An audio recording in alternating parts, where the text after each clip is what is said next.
Assalamualaikum warahmatullahi wabarakatuh. Selamat siang pemirsa, kembali hadir di layar kaca Anda, Jurnal Riva, yang akan menemani Anda selama 5 menit ke depan. Tentunya dengan membawakan informasi seputar perkuliahan pada mata kuliah, teknik reportase, dan investigasi berita. Bersama saya, Riva Khairul Fadila. Baiklah pemirsa, pada Senin 6 September pukul 10 pagi waktu setempat, mahasiswa Universitas Islam Negeri Sultan Mulla Nasruddin Banten, program studi komunikasi penyiaran Islam, mengikuti kegiatan perkuliahan pada mata kuliah teknik reportase dan investigasi berita yang diampu oleh Bapak Dr. Adi Kusuma MSI. Kegiatan ini berlangsung di gedung Fakultas Dakwah Ruang 11. Seperti biasa, kelas diawali dengan pembacaan doa serta pengabsenan mahasiswa.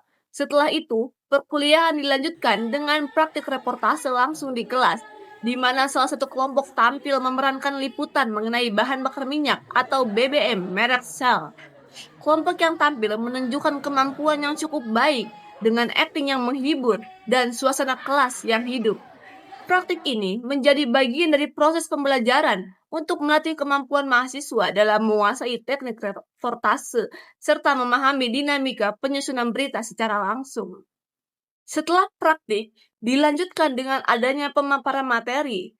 Kita akan membahas salah satu elemen penting dalam dunia pers modern, yaitu jurnalisme investigasi. Teknik peliputan yang berperan besar dalam mengungkap fakta tersembunyi dan menjaga transparansi di tengah masyarakat. Baiklah, dimulai dengan sejarah jurnalisme investigasi. Perjalanan jurnalisme investigasi di Indonesia telah melalui 4 era penting, dimulai dari era Orde Lama, ketika kebebasan pers masih relatif terbuka. Di masa ini muncul tokoh legendaris yaitu Muchtar Lubis, yaitu pemimpin redaksi harian Indonesia Raya yang berani mengungkap praktik korupsi dan penyalahgunaan wewenang. Inilah tonggak awal tradisi investigasi di Indonesia. Namun, situasi berubah drastis di era Orde Baru. Pemerintahan Soeharto memperketat kontrol terhadap media melalui izin SIUPP. Kebebasan pers menyempit, dan banyak media dibredel karena memberitakan hal-hal yang dianggap mengancam stabilitas nasional. Setelah reformasi tahun 1998, keadaan berbalik. Lahirnya Undang-Undang Pers Nomor 40 Tahun 1999 membuka babak baru bagi jurnalisme investigasi. Pers kembali bebas menyoroti isu-isu kritis, termasuk korupsi, pelanggaran hukum, dan penyalahgunaan kekuasaan. Kini, di era digital dan kolaborasi global, jurnalisme investigasi memasuki tahap baru. Media Indonesia ikut serta dalam proyek internasional seperti Panama Papers dan Pandora Papers, bekerja sama dengan International Consortium of Investigative Journalists. Dunia jurnalis kita kini benar-benar terhubung dengan secara global. Kemudian, untuk menghasilkan liputan investigasi yang kuat, jurnalis tidak bisa asal menulis. Ada 7 tahapan utama yang harus dilalui. Pertama, perumusan gagasan. Di tahap ini, jurnalis mencari isu yang relevan dengan kepentingan publik, seringkali menyangkut dugaan penyalahgunaan kekuasaan atau pelanggaran sistematik. Kedua, studi kelayakan dan keputusan lanjut. Tim harus menilai apakah isu tersebut layak diselidiki, melihat dari akses informasi serta risiko dan ketersediaan sumber dayanya. Ketiga, pengumpulan dasar atau base building.